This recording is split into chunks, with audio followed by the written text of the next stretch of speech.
Hello friends, कैसे आप सब। उम्मीद करते हैं बहुत अच्छे होंगे। स्वागत है आपका बायोजाम इंस्टीट्यूट में। आज हम लोग बहुत ही इंपॉर्टेंट टॉपिक पे चर्चा करने वाले हैं, जिसमें हम लोग चर्चा करेंगे 10th और 12th बोर्ड के बाद कौन सा स्ट्रीम ले, कौन सा पढ़ाई करें, क्या चीज़ का पढ़ाई करें। उन सभी चीज़ों को हम लोग डिटेल में चर्चा करेंगे। एक एक पॉइंट वाइज के माध्यम से हम लोग इस चीज़ को समझेंगे। तो इसको हम लोग समझने से पहले एक आपको एग्जाम्पल के थ्रू समझाना चाहते हैं। जैसे महाभारत का जब युद्ध होता है, उस टाइम दुर्योधन जब श्री कृष्ण जी के पास जाते हैं और कहते हैं कि आपका हमको नारायणी सेना चाहिए, यानी कि उनको सेना चाहिए। और जब अर्जुन जब जाते हैं तो कहते हैं कि हमको नारायणी सेना नहीं, हमको नारायण चाहिए, यानी कि श्री कृष्ण चाहिए। कहने का मतलब है कि ये बहुत ही इम्पोर्टेंट रोल प्ले करता है कि उसको गाइड करने वाला कौन है, यानी बताने वाला कौन है।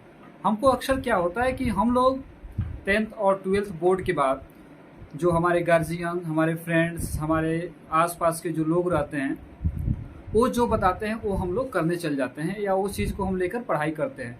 लेकिन ऐसा बिल्कुल नहीं करना चाहिए, क्योंकि उससे क्या होता है कि आपका वो डिसीजन नहीं था, वो दूसरे किसी का डिसीजन था। और जब दूसरे को डिसीजन आता है तो सही जरूरी नहीं है कि आपके लिए वो सही होगा। मे भी हो सकता है, कभी कभी सही होता है और कभी कभी बहुत गलत भी हो जाता है।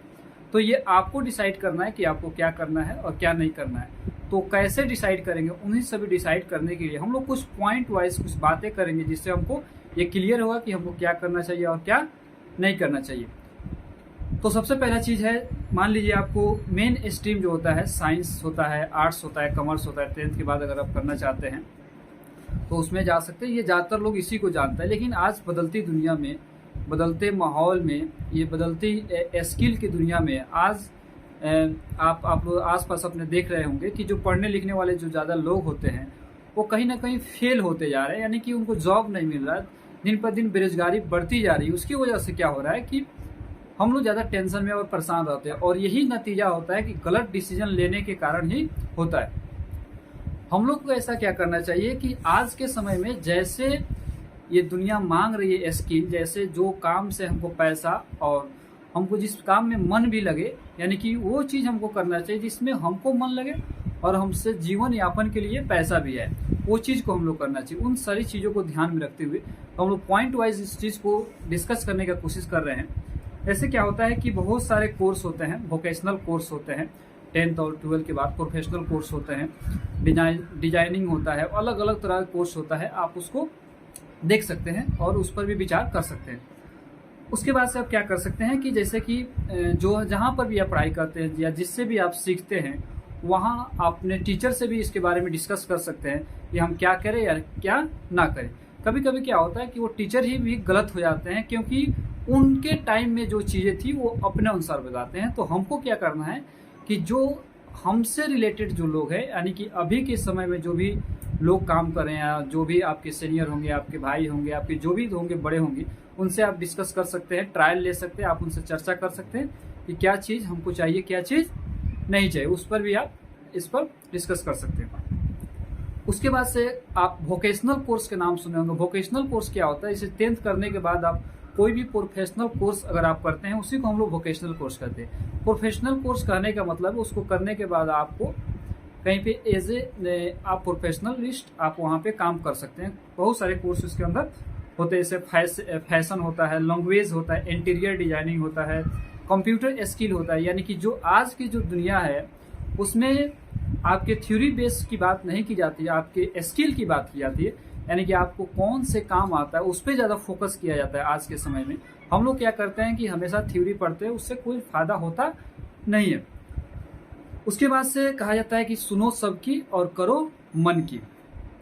उसके बाद से आप क्या करते हैं, सब्जेक्ट की पहचान करने के लिए आप कौन सा सब्जेक्ट लेकर पढ़ाई करें, उसके लिए सबसे बेस्ट तरीका है कि आप सभी सब्जेक्ट को पढ़ें, और जिस सब्जेक्ट में ज़्यादा आपको इंटरेस्ट आए उस सब्जेक्ट को आप लेकर आगे की पढ़ाई कर सकते हैं। जैसे आपको मान लीजिए डॉक्टर बनना है या इंजीनियर बनना है, तो डॉक्टर बनने के लिए आपको जो जो सब्जेक्ट उसमें रिक्वायरमेंट है, वो सब्जेक्ट में आपको इंटरेस्ट आ रहा है कि नहीं आ रहा है, आप उस चीज़ को लंबे समय तक पढ़ सकते हैं या नहीं पढ़ सकते हैं। कि जब आप पढ़ेंगे तो आपको खुद पता चलेगा। उसके अनुसार आप डिसाइड कर सकते हैं कि मान लीजिए आपको अभी जिस चीज़ में इंटरेस्ट नहीं आ रहा, जिस चीज़ में पढ़ने में मज़ा नहीं आ रहा है आपको, तो मे भी हो सकता है आगे चल के आपको वो चीज़ें और परेशान करेगी, और जैसे जैसे वो चीज़ें टफ होती जाएगी आपको और दिक्कत का सामना करना पड़ेगा, जिससे आपको अलग अलग तरह की प्रॉब्लम क्रिएट होगा। उससे आप इसको पहले ही डिसाइड कर ले आपको क्या करना है क्या नहीं करना, किस फील्ड में जाना है किस फील्ड में नहीं जाना है, ये सारी चीज़ों को ध्यान में रखें। उसके बाद से बहुत सारे लोग होते हैं, सोसाइटी का जो मिथ बना हुआ है कि 80% जो लाएगा वो साइंस पढ़ेगा और 50% जो लाएगा आर्ट्स पढ़ेगा। तो कई बार हम देखते हैं कि उसमें क्या होता है कि जो ज़्यादा जो स्कूल में जो टॉपर थे वो क्या होता है बाद में फेल हो जाते हैं, जीवन में फेल कर जाते हैं। उसके वजह से क्यों ऐसा होता है, कई बार आप सुनते होंगे बहुत जो पढ़े लिखे लोग हैं वो सुसाइड कर लेते हैं या अलग अलग तरह क्रिएटिव करते हैं। तो आपको पता है ऐसा क्यों होता है? ऐसा होने का सिर्फ एक ही मकसद है, क्योंकि उनको क्या होता है कि वो तो किसी के दबाव में 80% लाए थे, वो दबाव में साइंस ले लिए या जो भी उनको पसंद नहीं तो वो भी चीज़ वो ले लिए और बाद में उनको उस चीज़ें अच्छा नहीं लगता है। क्यों अच्छा लगे? क्योंकि उनका तो था नहीं, वो अपना से तो लिए नहीं थे। अगर अपना से लिए रहते तब ना और उनको प्रॉब्लम नहीं होता। दूसरे किसी का कोई भी चीज़ दबाव में जब लीजिएगा तो आपको नुकसान ही करेगा कहीं ना कहीं, ठीक है। उसके बाद क्या होता है कि और चीज़ें आप इसमें कर सकते हैं। स्किल बेस, आज का जो समय है उसमें स्किल बेस जो भी काम होता है, यानी कि आपको वो काम आना चाहिए, उस तरीके से आप चीज़ को करेंगे तो ज़्यादा बेहतर होगा। उस तरीके से भी आप देखें कि हमारे आगे आने वाले ये चीज़ें काम करेगी कि नहीं। जो आज हम पढ़ाई कर रहे हैं या जो भी चीज़ सीख रहे हैं आगे 10 साल 20 साल के बाद वो कहाँ तक एग्जिस्ट करती, इन चीज़ों का भी आपको ध्यान रखना होगा। उसके बाद स्ट्रीम सिलेक्शन के बाद उसका फ्यूचर भी देखना है कि मान लीजिए कोई भी चीज़ आप पढ़ रहे हैं, कुछ भी कर रहे हैं, तो कहीं ना कहीं उसका फ्यूचर से रिलेशन है, यानी कि उसको आगे करने के बाद क्या कीजिएगा, उसका फ्यूचर है कि नहीं, उन चीज़ों का भी ध्यान देना है।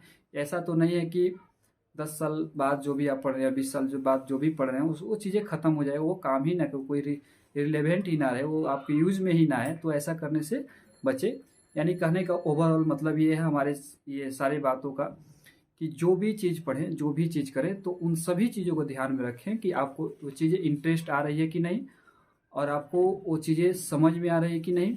ऐसा तो नहीं है किसी के दबाव में आप पढ़ रहे हैं, ऐसा तो नहीं है कि आप किसी के देखा देखी पढ़ रहे हैं, ऐसा तो नहीं है कोई आपको बोल दिया कि इसमें ज़्यादा स्किल है इसमें ज़्यादा, ऐसा तो नहीं। उन सभी चीज़ों को आप मुआयना करें। आप ऑनलाइन भी रिसर्च कर सकते हैं, इस चीज़ को ऑनलाइन भी देख सकते हैं कि क्या चीज़ें सही है क्या चीज़ें गलत है, वहाँ से भी आप इस चीज़ को कर सकते हैं। आज के समय में तो ये सारी चीज़ आप घर बैठे देख सकते हैं, अलग अलग चीज़ों के माध्यम से समझ सकते हैं कि आपको क्या करना है क्या नहीं करना है।